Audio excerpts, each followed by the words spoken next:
3 वर्ष के लिए, ठीक है। 3 वर्ष को समझने से पहले आप जरा देख लीजिएगा 2 वर्ष में हमने क्या सीखा था। यहां पर 2 वर्ष के लिए हमने यही सीखा था कि जो 2 साल की स्ट्रक्चर होती है वो इसी तरीके से बनती है और यहां पर जाकर के खत्म हो जाती है, ठीक है। अब आप ये सोच रहे होंगे 2 साल की स्ट्रक्चर ये बन गई, 3 साल की स्ट्रक्चर अब बनाने जा रहे हैं, 4 साल की क्या होगी, 5 साल की क्या होगी। जब तक आप वीडियो पर बने रहेंगे मैं आपकी जानकारी के लिए बता दूं 2 साल और 3 साल की स्ट्रक्चर ही व्हाइट बोर्ड पर बनाई जाएगी, अन्य किसी भी वर्ष के लिए मैं कोई स्ट्रक्चर नहीं बनाऊंगा। तो इसीलिए 2 साल की स्ट्रक्चर आपके माइंड में तुरंत क्लियर होनी चाहिए, पैसा किस तरीके से रन करता है, ठीक है। अब 3 साल की जो स्ट्रक्चर है उसको भी एक बार देख लीजिए, पैसा किस तरीके से रन करता है, ठीक है। अभी कुछ समय पहले हमने 2 साल के सवालों को भी देखा था, इसी के बाद 3 साल का कंसेप्ट समझने के बाद 3 साल के सवालों को देखेंगे, फिर अन्य कंसेप्ट की ओर बढ़ेंगे, ठीक है। चक्रवृद्धि ब्याज हो या कोई भी अन्य टॉपिक हो उसके अंदर बहुत खास बातें हैं जो आप नहीं समझेंगे, ठीक है। तभी जाकर के भाई अच्छे जो भी हमने स्कोर का वादा किया है ना कि 45 प्लस आप लेकर आ जाओगे, ठीक है, या 40 अब लेके आ जाओगे मैथ्स में। जो लोग मैथमेटिक्स से डरते हैं या फिर मैथमेटिक्स उन लोगों के लिए थोड़ा सा फोबिया बना हुआ है, डर बना हुआ है, तो इसके लिए थोड़ा सा आप लोगों ने धैर्य रखना पड़ेगा। हर चीज आप लोगों को यहाँ पर पेश की जाएगी, बस आप अपना ध्यान व्हाइट बोर्ड पर बनाए रखिए। चलिए 3 वर्ष के लिए एक बार देख लेते हैं। मान लीजिए मैं अगर बैंक के अंदर 1000 रुपए लेकर गया तो इसके लिए आपने 3 लाइनें ध्यान देनी है और 3 लाइनें ही ध्यान नहीं देनी, इसके अंदर पैसा किस किस तरीके से रन किया जा रहा है वो आपने ध्यान देना है और मेरी बातों पर ध्यान देना है। यहां पर क्वेश्चन जल्दबाजी नहीं करना मैं करने की, क्वेश्चन जहां पर जल्दबाजी करनी होती है वहां पर मैं कर देता हूं। और आप लोगों ने अभी तक ये अगर शुरुआत से चैनल पर है आप लोग स्कॉलर क्लासेस पर, तो ये चीज आप देख रहे होंगे। जब क्वेश्चन करने की बारी आती है तो हम जल्दी से कर लेते हैं, बहुत तरीके हमारे पास, लेकिन बात जब कंसेप्ट को समझने वाली आती है तो थोड़ा स्लो चल लेते हैं, ठीक है। एक बार ना समझ आए तो वीडियो को दोबारा से रिवाइंड करके आप देख लीजिएगा। तो 3 साल के लिए जरा समझ लेते हैं। 1000 रुपए अगर मैंने बैंक में जमा किया, मान लीजिए ब्याज दर अगर मुझे 10% बैंक वालों ने निर्धारित किया है कि आपको ब्याज दर कितनी दी जाएगी, मात्र 10% वार्षिक, ठीक है। तो इसके लिए 1000 रुपए का 10% आप निकालिए तो इसका मतलब कितना हो जाएगा 100 रुपए। फिर से कितना लिख दीजिएगा 100 रुपए, यहां पर कितना लिख दीजिएगा 100 रुपए। तब तक आपने ये काम करना है जब जब ब्याज दर क्या हो, समान हो। जैसे ही ब्याज दर बदलेगी, अभी कुछ समय पहले मैंने कुछ क्वेश्चंस कराए थे जिसमें ब्याज दर बदल गई थी, तो उसके लिए क्वेश्चन की स्ट्रक्चर बदल जाएगी, ठीक है। लेकिन अभी फिलहाल एक ब्याज दर पर क्वेश्चन समझ रहे हैं तो इसलिए सब जगह मैंने कितना लिख दिया 100 रुपए, क्योंकि बैंक वाला आपको पहले साल भी 100 रुपए दिखाएगा, दूसरे साल भी 100 रुपए दिखाएगा और तीसरे साल में कितना दिखाएगा 100 रुपए। लेकिन ये तो हो चुका है 3 साल का साधारण ब्याज और वो कितना रुपए है 300 रुपए। इसलिए मैंने पहले टॉपिक चक्रवृद्धि ब्याज को उठाया है जिससे कि आपको साधारण ब्याज अच्छे से क्लियर हो जाए। अगर अगले साल की बात करूंगा तो 100 रुपए फिर से आ जाएगा, अगले 5वें वर्ष की बात करूंगा फिर से 100 रुपए आ जाएगा, क्योंकि ब्याज दर यदि समान है तो साधारण ब्याज प्रत्येक वर्ष क्या होता है, समान होता है, ठीक है। चलिए अब 3 साल की स्ट्रक्चर को थोड़ी देर के लिए अपने माइंड से हटा दीजिए, ये नहीं है कुछ भी, क्योंकि हमें समझना पहले अपने 2 साल वाला।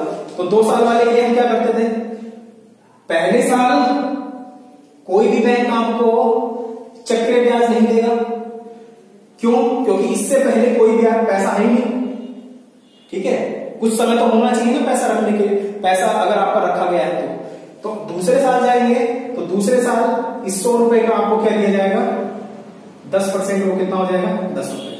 2 साल की स्ट्रक्चर कंप्लीट हो चुकी है, यही हमने सीखा था। देखो इसको मैं छुपा दूं, ये ध्यान दीजिए, इसलिए मैंने पहले बना दी थी, ठीक है। कई लोग कहते हैं मुझसे क्लासरूम के अंदर किस वैल्यू को यहां लिखने से कोई दिक्कत है, बिल्कुल लिख सकते हो। कुछ कहते हैं मैं यहां लिखूंगा, आप लिख सकते हो।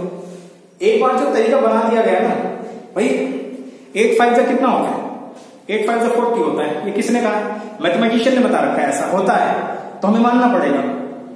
अगर मैं 8 5 जा 49 कह दूं तो सवाल तो सारे गलत हो जाएंगे। तो इसलिए जो कंसेप्ट एक बार बताया जा रहा है आप उसको फिक्स कर लीजिए अपने माइंड में, उसके बाद कहीं भी लगा दीजिए उसको, आंसर आपका आ जाएगा। आप फंसेंगे तो कैलकुलेशन में, और कैलकुलेशन के लिए मैं यहां पर तैयार हूं पहले से, ठीक है। चलिए 2 साल की स्ट्रक्चर पूरी, 3 साल पर आते हैं, तीसरे साल की क्या कहानी है। अब जरा ध्यान दो, मैं थोड़ा सा इधर होकर आप लोगों को क्लियर कर देता हूं। जैसे ही आप तीसरे साल पहुंचे, आप मुझे बताओ चक्रीय ब्याज तीसरे साल किस वैल्यू पर मिलेगा? आप कहोगे सर हमें यहाँ पर 3 चीजें दिखाई दे रही है, 3 पैसे ऐसे दिखाई दे रहे हैं जिस पर ब्याज मिलेगा, और ये बिल्कुल आपने बिल्कुल सही कह दिया। इसका मतलब ये भी ब्याज मिलेगा इस पर भी, क्योंकि पैसा तो रखा गया ना, कुछ समय हुआ है उसको, इस पर भी मिलेगा ब्याज और इस पर भी मिलेगा। ये कहानी है, ठीक है। अब अगर देते हैं देखो 100 रुपए का ब्याज दर अगर 10% है, अगर यहाँ पर ब्याज दर बदल जाएगा तो भाई पैसा भी बदल जाएगा। कभी आप हमेशा 10 रुपए लगते हैं, तो 100 रुपए का 10% कितना हो जाएगा? 10 रुपए। इस 100 रुपए का 10% कितना हो जाएगा? 10 रुपए। और इस 10 रुपए का 10% कितना हो जाएगा? 1 रुपए। स्ट्रक्चर आपकी कंप्लीट हो गई, ठीक है। बात समझ आ रही है सबको? दोबारा से वीडियो देख लीजिएगा अगर कोई दिक्कत है तो। अब मैं सवाल को लिख रहा हूं, ये हटा दूं, ठीक है। चलिए सवाल, क्योंकि सवाल लिखना जरूरी है। अगर इस सवाल के अंदर मान लीजिए सवाल ये होता 5,000 रुपए की धनराशि पर 10% ब्याज दर से 3 वर्ष के निम्नलिखित सवालों का उत्तर दीजिए। अब वो निम्नलिखित सवाल एक आएगा पेपर में, मैं तो आपको 6 बता रहा हूं और वो 6 बार रिपीट होके आते हैं। जैसे पहला सवाल मान लीजिए अगर मेरे पास 5,000 की जगह यही सवाल होता 1,000 रुपए की राशि पर 10% ब्याज दर से 3 वर्ष के लिए निम्नलिखित प्रश्नों के उत्तर दीजिए।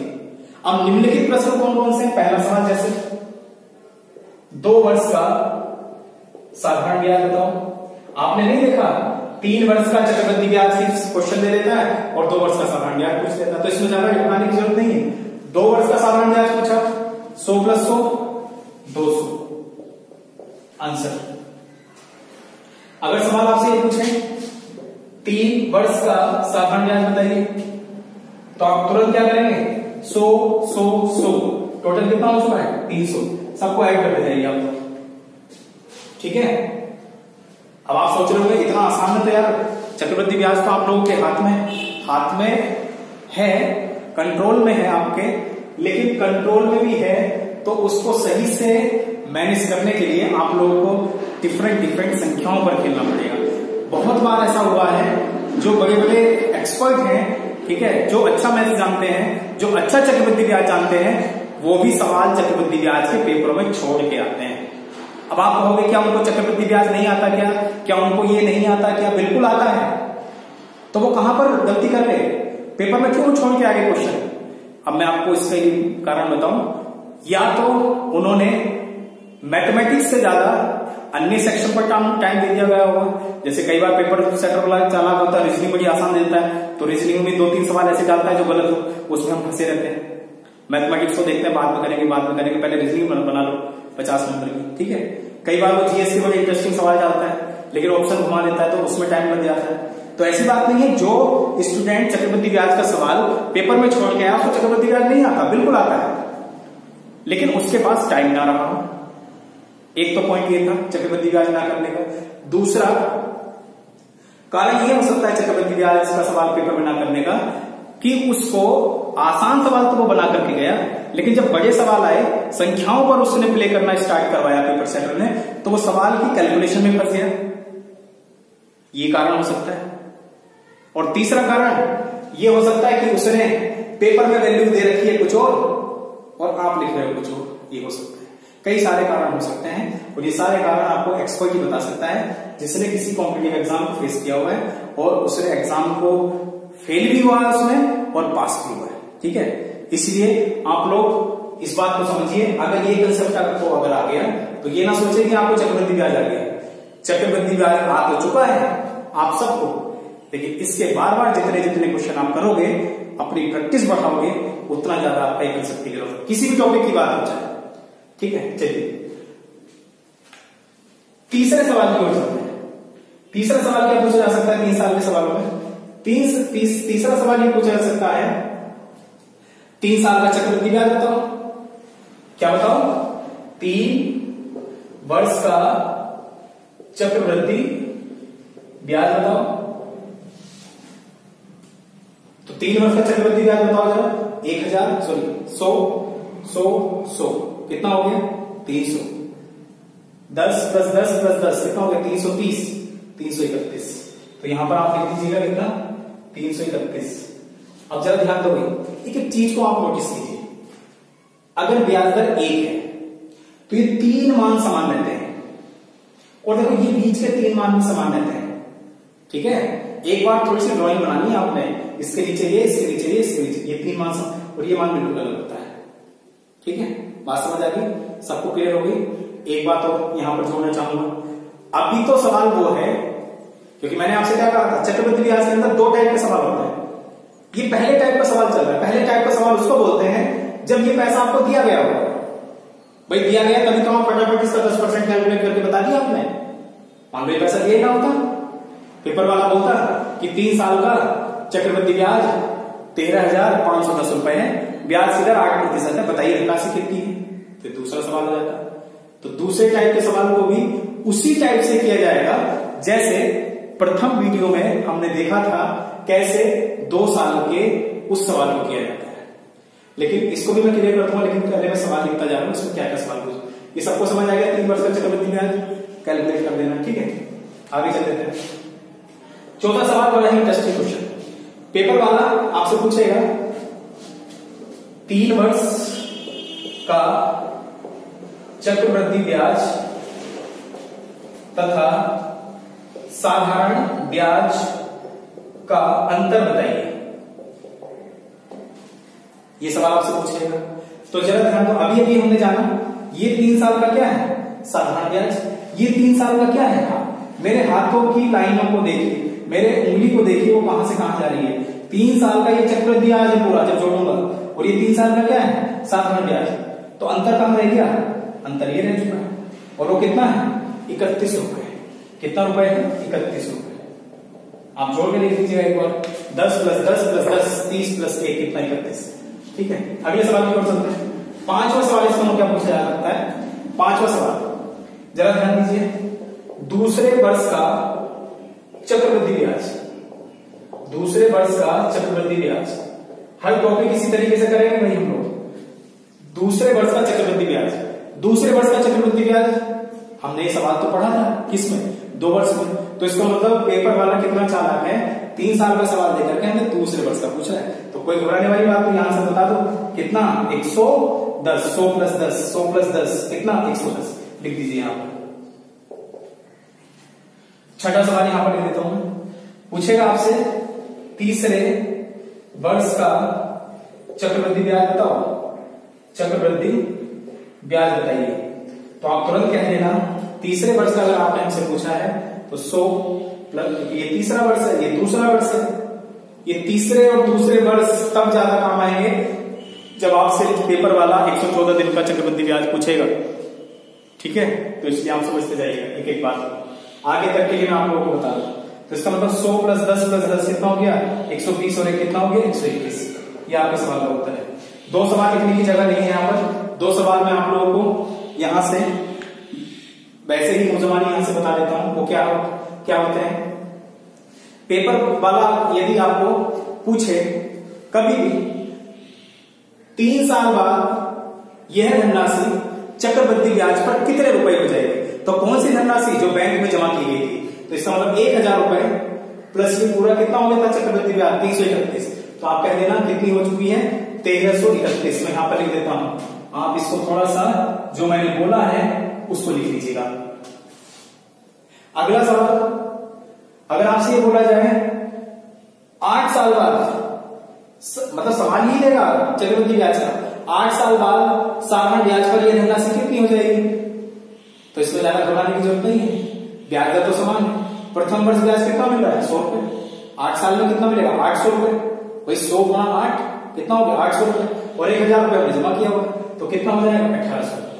आप इन दोनों सवालों की लैंग्वेज अपने साथ लिख देना। ठीक है, और अगर वीडियो आप लोगों को समझ आ रही है तो प्लीज इतना करिए, मेरे लिए कमेंट में जरूर बताते रहिएगा। ठीक है, और कोई अगर बाई मिस्टेक अगर कोई वैल्यू अगर गलत लिखी जाती है तो उसमें आप लोग अपने आप उसको समझ लेना। अगर ऐसा है कि उसको बिल्कुल ही गलत मैंने बताया तो आप मुझे बता दीजिएगा, दोबारा से उसको शॉर्ट करा दिया जाएगा। ठीक है, चलिए ये तो हो चुका है कौन सा, तीसरे वर्ष का कंसेप्ट। अब इसमें एक बात ध्यान देने वाली है, जो अभी अभी मैं कह रहा था कि मान लीजिए सवाल के अंदर ये 1000 रुपए तो है, ब्याज दर आपको 10% देने की, तो जिंदगी बना लिया हमने। लेकिन सवाल के अंदर जब आपके पास, जैसे मैं सवाल यहां पर बनाना चाहूं, 5% चक्रवृद्धि ब्याज दर से 3 वर्ष का चक्रवृद्धि ब्याज 3 वर्ष का चक्रवृद्धि ब्याज 612 रुपए है, तब धनराशि ज्ञात करें। अब जरा ध्यान दो, ये सेकंड टाइप का सवाल हो चुका है। आप लिख लेना, आपने क्या है सेकंड टाइप का क्यों? सेकंड टाइप का इसलिए क्योंकि इसमें वो पैसा नहीं दिया गया आपको जो आपने बैंक में जमा किया था और जिसके लिए मैं आपसे बात भी कर रहा था। तो इसकी स्ट्रक्चर किस तरह से बनेगी, इसका डायग्राम किस तरीके से बनेगा? डायग्राम सेम रहेगा। 3 साल की लाइनें खींच लीजिए। अब एक एक चीज आप लोगों को जानकारी के लिए आपको बता दूं, क्लियर होनी चाहिए। आप तुरंत, मैंने आपको 2 साल में बताया, अगर ब्याज दर आपकी 5% है, हर वीडियो को देखिएगा आप, तभी जाके चीजें क्लियर होंगी। ब्याज दर यदि 5% है तो कितना हो जाएगा? 1/20। कैसे है 1/20? 5 गुना 1/100 कितना हो जाएगा? इस तरीके से। और जो समय है वो कितने का है? 2 साल के लिए मैंने आप लोगों को ये कहानी बताई थी और 3 साल के लिए भी बता दूं। बस एक लाइन और एक्स्ट्रा जोड़ लीजिए। आपने क्या करना है, समय दिया गया है, ब्याज दर दी गई है और वो पैसा आपको नहीं दिया गया जो आप टॉप में रखते हो। और टॉप में रखा जाने वाला पैसा कौन सा होता है? जो बैंक में जमा किया जाता है, या अन्य भाषा में कहें तो मूलधन, अन्य भाषा में अंग्रेजी में कहें तो उसको प्रिंसिपल बोला जाएगा। अगर वही छुपा रखा है पेपर वाले ने, तो इसके लिए आपने क्या काम करना है, जो भी आपको ऊपर से मतलब नहीं है, ऊपर 1 भी हो सकता है, 2 भी हो सकता है, 7 भी आ सकता है, 11 भी हो सकता है, कुछ भी हो सकता है।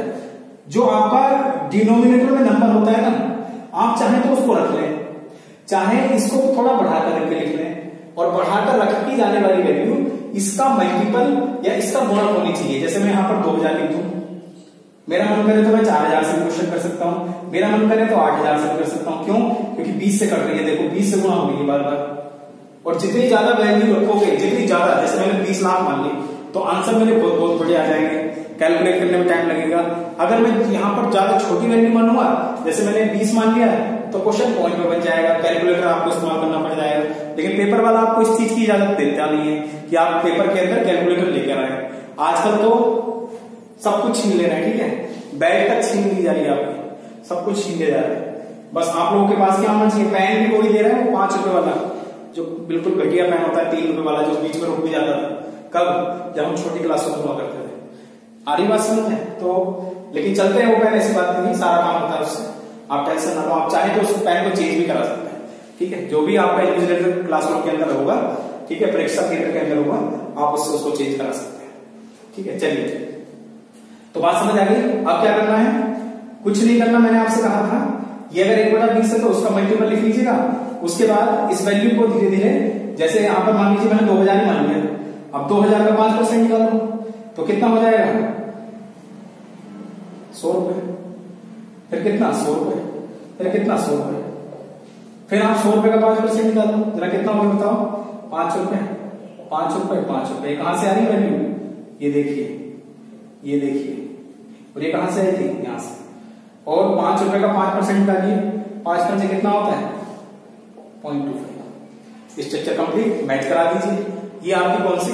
3 साल की स्ट्रक्चर, जब आपके पास वो पैसा ना हो जो बैंक में जमा किया गया था, जब मूलधन आपके पास ना हो। अब इस पर आए हुए कुछ सवालों को देख लेते हैं, उसके बाद बढ़ेंगे नए कंसेप्ट की, ठीक है। 3 साल के सवालों की ओर चलते हैं, जो मैंने व्हाइट बोर्ड पर लिख दिए, ठीक है।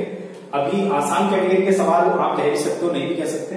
एसएससी सीजीएल मेंस और एलडीसी 2014 में पूछे गए सवाल हैं, ठीक है। आप कहोगे तो मैं लेटेस्ट अभी 2019 के जो एसएससी के पेपर में आए हुए सवाल हैं वो भी मैं आप लोगों के लिए करा दूंगा, लेकिन थोड़ी सी आप शांति रखिएगा। और एक रिक्वेस्ट है, मैं आप लोगों से बताऊं, कई बार कर चुका हूं वो रिक्वेस्ट, और कई लोग उसको फॉलो कर भी रहे हैं, कई लोग नहीं कर रहे। जो लोग नहीं कर रहे उन लोगों के लिए मेरा सलाम है उनको, ठीक है, क्योंकि बहुत अच्छा काम कर रहे हो आप। कई लोगों ने शुरुआत में वादा किया था कि हम प्रॉपर नोट्स बनाएंगे, लेकिन अब वो नोट्स नहीं बना रहे, ठीक है। केवल आए, वीडियो देखी और उसके बाद चले गए। कहां? ये मुझे भी नहीं मालूम कहां चले गए। लेकिन जो लोग प्रॉपर वीडियो और नोट्स बना रहे हैं, मैं उन सभी से पहली बात तो मैं आप लोगों को सैल्यूट करना चाह रहा हूं, क्योंकि आप लोग बहुत मेहनत कर रहे हो इस समय, क्योंकि ये मेहनत आप लोगों को जरूर कहीं ना कहीं पर जरूर काम आएगी। लेकिन जिन लोगों ने शुरुआत में तो वादा कर लिया था कि हम ऐसा करेंगे और आज वो वीडियो देख करके चले गए या फिर वीडियो नहीं देख रहे हैं, ठीक है, तो वो मुझे धोखा तो खैर नहीं दे रहे हैं, ठीक है, क्योंकि मैं अपना काम बड़ी ईमानदारी से कर रहा हूं, क्योंकि शुरुआत में मैंने आपसे कह दिया था रेगुलर आपको एक वीडियो रेगुलर मिलेगी, ठीक है, एक भी मिल जाए, दो भी मिल जाए, जितना मेरे पास टाइम होगा उतना मैं आप लोगों को टाइम दूंगा, ठीक है, और नए नए क्वेश्चंस पर मैं आप लोगों को प्रैक्टिस कराऊंगा, ठीक है, कोई भी रिपीटिशन नहीं होगा किसी क्वेश्चन का, ये मेरा आप लोगों से वादा है। लेकिन जितनी ईमानदारी आप अपने से रखेंगे, क्योंकि आप लोगों के पेरेंट्स को एक उम्मीद है, ठीक है, वही उम्मीद मेरे पेरेंट्स को भी है मुझसे, ठीक है, कई बार मैं उस जगह पर पहुंच करके वापस आया हूं, लेकिन प्रयास वही है, अभी भी जारी प्रयास वही है कि हम वहां पर पहुंचेंगे और एक दिन जरूर ऐसा हम करेंगे, ठीक है। तो आप लोग भी मेरे साथ बने रहिएगा और इन सवालों के सोल्यूशन को एक बार देख लेते हैं जल्दी से किस तरीके से होंगे। अब जरा ध्यान दीजिए, 3 साल की स्ट्रक्चर सबके माइंड में क्लियर है। ब्याज दर पहले सवाल के लिए देखिए, अगर आप लोगों ने सोल्यूशन देखना है ध्यान से तो जहां यहां पर देख लीजिएगा 5000 रुपए, आप तुरंत लिखो 5000 रुपए। मैंने तुरंत ऊपर इसलिए लिख दिया भाई, मेरी बातों पर ध्यान देते रहना, मैंने तुरंत ऊपर इसलिए लिख दिया क्योंकि 5000 रुपए गिवन था, नहीं होता तो मैं थोड़ा काम करता इस पे, ठीक है, हो सकता है कि अगला सवाल वैसा ही हो, हाँ देखो अगला सवाल वैसा ही, लेकिन अभी 5000 रुपए तुरंत लिख देना है, 3 वर्ष का सवाल है, इसमें 3 लाइनें खींच दी हमने। सवाल को जरूर पढ़ने आप लोग। 10% ब्याज दर, यहां पर मैं लिख देता हूं आप लोगों के लिए ब्याज दर 10%, 5000 का 10% 500 रुपए, फिर से 500, फिर से 500। क्यों चल रहा है मेरा पेन इतनी तेज? पिछली बातें मैंने आप लोगों को एक बार बता दी है तो इसीलिए चल रहा है, आपका भी चलना चाहिए। यहां पर कोई भी वैल्यू नहीं लिखोगे। 500 का 10% 50 रुपए, 50 रुपए याद करो, मैंने कहा था ये 3 वैल्यू सेम होती है, ठीक है। उसके बाद कौन सी वैल्यू बची जिस पर ब्याज नहीं मिला, एक बार देख लेते हैं। ये तो यहां पर मिल गया था, ये 50 रुपए इधर मिल गया था, ये ऐसे मिल गया। एक बार समझना है बस, आप समझें इस बात को। जो लोग चक्रवृद्धि ब्याज के 500-600 सवाल करके बैठे हैं अभी, और आप 50 सवाल कर रहे हो, तो आपने उनके साथ चलना है, हराना नहीं है। हराने की कैटेगरी में तो आ ही नहीं सकते भी आप। कैसे हरा दोगे उस आदमी को जिसने 500 सवाल कर रखे हैं चक्रवृद्धि ब्याज के, डिफरेंट किताब से कर रखे हैं, कैसे हरा दोगे? आप उसको तो हरा ही नहीं, उसकी बराबरी पर आप आ रही है, आपको पहले बराबरी करनी पड़ेगी। ये कैसे? तुरंत ही धाव तुरंत आगे निकल जाता है, नहीं निकल पाएगा। तो आप पहले तो इसको हराइए ना। देखिए कितना गुना है, 10 गुना स्पीड चल रही है, बताओ 10 गुना कितना होता है? एक ट्रेन की स्पीड है 10 किलोमीटर प्रति घंटा और एक ट्रेन की स्पीड है 100 किलोमीटर प्रति घंटा, क्या स्पीड रही होगी? ठीक है, धूल सी उड़ गई होगी रेलवे ट्रैक के आसपास जब चल रही होगी। तो इसलिए बराबरी ही बनाई है आप। उससे टॉपर की वो मत सोचिए कि मैं उससे आगे निकल जाऊं, नहीं निकल पाएंगे आप, क्योंकि वो ज्यादा क्वेश्चन कर रहे हैं, सही है। तो इसलिए इन चीजों का अभी आप थोड़ा सा पेन चलाइए, थोड़ा टाइम दीजिए। बिना टाइम दिए आप कुछ भी नहीं कर सकते, ठीक है, हर चीज पे टाइम लगता है। पूछा गया चक्रवृद्धि ब्याज कितना होगा, तो इसी को तो जोड़ के बताना है, और जोड़ के बताना है तो 50 का 10% एक वैल्यू रहेगी। 50 का 10% कितना होगा? 5 रुपए। लास्ट में 5 आएगा, कहां पर है? यहां नहीं है, यहां नहीं है, 2 ऑप्शन में। बात समझ आ रही है? उसके बाद आगे चले, आगे यदि हम चलते हैं तो 5 रुपए। अब एक काम कर लेता हूं, मैं दाहिने के अंक को जोड़ लेता हूं, शायद मेरे क्वेश्चन का आंसर मिल जाएगा। ये बात मुझे कैसे पता चली? क्योंकि यहां पर दाहिने का अंक अलग, यहां पर दाहिने का अंक अलग। कई लोग कह रहे हो इधर भी तो दाहिने का अंक अलग अलग है। जो ऑप्शन एक बार कर चुके हैं उन पर ध्यान नहीं देना होता, जो ऑप्शन एक बार एलिमिनेट हो चुका है उस पर ध्यान नहीं देंगे आप लोग। अब देखते हैं, देखो दाहिने का अंक क्या होगा। दाहिने अंक को जाकर जोड़ते जाएगा, 5 और 5 10 और 5 15, ये तो 0 0 है, 5 आएगा, ये आंसर। अभी आने तो उन क्वेश्चंस को आने को जो पेपर में ऐसे हैं जो पेपर में छूट गए थे, और अभी हम उनका तरीका ढूंढेंगे, ठीक है। और तरीका पेपर में भी अप्लाई किया जाता है, ऐसा कुछ नहीं कि आपसे पेपर में कुछ और पूछा जाएगा। जो लोग डिपार्टमेंट एक बार ज्वाइन कर लेते हैं उनसे भी वही सवाल पूछे जाते हैं और आपसे भी वही पूछे जाते हैं। बस तरीका ये होता है, उनकी स्पीड तेज होती है, हमारी स्पीड थोड़ी थोड़ी बढ़ रही है धीरे धीरे, ठीक है। चलिए अगले सवाल को देखते हैं। 1261 को जिन लोगों ने ये काम किया हुआ है वो गलत कर लिया। पहली बात तो क्यों? क्योंकि वो सवाल को नहीं पढ़ पाए। ये 1261 रुपए मूलधन नहीं था, प्रिंसिपल नहीं था, तो फिर था क्या ये, उसने कहा तो है क्वेश्चन करो तब बताएंगे हम क्या है। 1261 रुपए 3 वर्ष में 1261 रुपए चक्रवृद्धि ब्याज के रूप में मिलते हैं। तो इसका मतलब इस लाइन को मैं थोड़ा सा अंडरलाइन कर लूं, ये 1261 रुपए 3 साल का चक्रवृद्धि ब्याज और ब्याज दर कितनी है 5%। ऐसे सवालों के लिए मैंने आपको अभी कुछ समय पहले बताया, ब्याज दर उठाइए, इसको इस तरह से लिख लीजिए और समय यहां पर लिख लीजिए। मन कर रहा है तो, नहीं मन कर रहा है तो आप इसको छोड़ दीजिए। तो मैं क्या कर लेता हूं, यहां पर लिख लेता हूं 2000 रुपए। अब आप कहोगे बड़ी जल्दी जल्दी कर ले लो, हमें नहीं बता रहे, अभी तो बताया 20 का मल्टीपल गुणक मान लीजिए आपको आसानी होगी। 2000 रुपए का 5% निकालूंगा, क्यों, या तो मैं 1/20% निकालू, सॉरी 1/20 निकालू या फिर 5% निकालू, बात बराबर नहीं। तो 1/20 निकाले 5% निकालू, ठीक है। 3 साल की स्ट्रक्चर बनाते हैं, पहले बना के जरूर देखेंगे हम, तभी जाकर के इससे मैच कराना पड़ेगा और आंसर आ जाएगा। क्यों, क्योंकि हमसे क्या पूछा गया है, धनराशि बताइए, इसका मतलब जो टॉप में रखी हुई वैल्यू है वही हमसे पूछिए। तो एक बार बना के देख लेते हैं। जैसे आपको बता दूं ये क्या है, अज्यूमिंग डिस्टेंस मानी गई, सॉरी अज्यूमिंग डिस्टेंस नहीं, टाइम डिस्टेंस नहीं पढ़े हम लोग, अज्यूमिंग वैल्यू है ये, ठीक है। अब जरा ध्यान दो, 2000 रुपए का अगर 1/20 निकाला मैंने तो ये हो जाएगा कितना, ये हो जाएगा 100 रुपए, 100 रुपए, 100 रुपए, क्लियर है। अब मैं थोड़ा सा वैल्यू को बढ़ाऊंगा भाई, क्यों, क्योंकि मुझे दिखाई दे रहा है मुझे थोड़ा सा आगे दिक्कत आ सकती है, बस इतना आपने जल्दी काम कर देना है। अब क्या करना है, 1000 रुपए का 5%, 1000 रुपए का 5% अगर मैं निकालूंगा तो हो जाएगा कितना, 50 रुपए, 50 रुपए, 50 रुपए। अगर मैं ऐसा ना करता तो वैल्यू पॉइंट में आ जाती है, ठीक है। चलिए, या फिर आगे जाके देखो यहां पर पॉइंट बन जाता है। 50 रुपए का 5%, 50 रुपए का 5% निकालूंगा तो 2.5 रुपए। सबको क्लियर आ गया समझ में।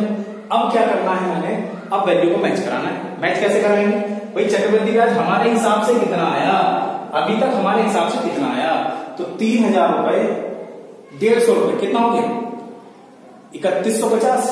तो मैं यहां पर लिख लूंगा, इधर लिख लेता हूं 3150 और 3100 ये हो चुका 52.50।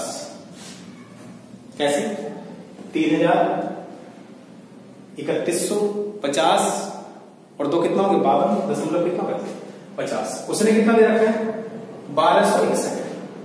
बस ये मैच करा दीजिए, कितने होने का रिलेशन बनना है 31, इस तरीके से ये रिलेशन बना लीजिए आप लोग। अब क्या करना है, हमें क्या पूछी गई थी, धनराशि।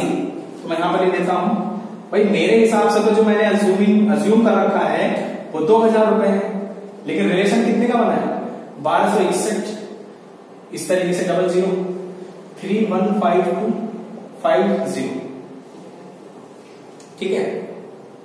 क्लियर हो गया सभी को, कोई दिक्कत तो नहीं है। 315250 126100, बिल्कुल ठीक है। अब देखो मैं क्या काम करूंगा, अब मुझे लग रहा है कि यहां पर थोड़ी सी कैलकुलेशन करनी पड़ेगी, नहीं करूंगा मैं कैलकुलेशन, इसको लिखूंगा 2, ठीक है। इसको कितना लिखने वाला हूं, 6 और 8 और 1 9, इसको लिखूंगा 1, यहां पर लिखूंगा 5 5 और 3 8 और 1 9, 5 और 2 7, मल्टीप्लाई यहां पर लिखूंगा मैं 4 का डबल हो गया 8 मैंने सवाल का उत्तर होगा, ये आंसर हो गया। सॉल्व करके देख लीजिएगा अपने कैलकुलेटर से, यही आंसर आएगा। अब ये टेक्निक क्या है ये कल मैं आप लोगों को बताऊंगा। कल आप टाइम से पहले जो हमारी वीडियो चल रही है उसको देख लीजिएगा, आप लोगों को जरूर लाभ मिलेगा। पहले वो कंसेप्ट बताऊंगा ये क्या चल रहा है अभी, ठीक है, कैसे जल्दी से आंसर आया। क्यों, क्योंकि यहाँ पर अगर प्रत्येक ऑप्शन को देखें तो ऐसा कोई भी ऑप्शन नहीं है जो मुझे 8 दे। यहाँ पर कितना दे रहा है 9, यहाँ पर कितना दे रहा है 12 मतलब कितना 3, यहाँ पर कितना 7 5 12 मतलब कितना 3, यहाँ पर 8 देगा, ठीक है। इस तरह का क्वेश्चन मैंने नंबर सिस्टम में कराया था और मैंने आपसे कहा भी था कि इस कंसेप्ट को मैं आपको किसी न किसी वीडियो में जरूर बनाऊंगा, तो कल इसकी वीडियो देख लेंगे, ठीक है। तब तक के लिए आप अपना ध्यान रखिए, घर पर रहिएगा आप लोग, ठीक है, क्योंकि लॉकडाउन अभी चालू है और कोरोना के जो केसेस हैं वो कंटिन्यू बढ़ते जा रहे हैं। लेकिन अभी 8 जून से कुछ नई अपडेट आने वाली है, तो आप लोग कंटिन्यू, आप जो भी अपडेट आने वाली है बस अपने आप को थोड़ा सा सेफ रखिए, अपने परिवार में सब लोगों को समझाइएगा, इधर उधर ज्यादा ना जाए, ठीक है, क्योंकि बहुत बड़ी प्रॉब्लम इस समय हो रही है, ठीक है। क्योंकि किसी भी इतनी बड़ी बड़ी संस्थाओं को बंद करना एक आसान काम नहीं था, ठीक है, पूरा भारत जोन है। तो आप कंटिन्यू वीडियो देखते रहिएगा, ठीक है। Thank you very much, thanks for watching this channel.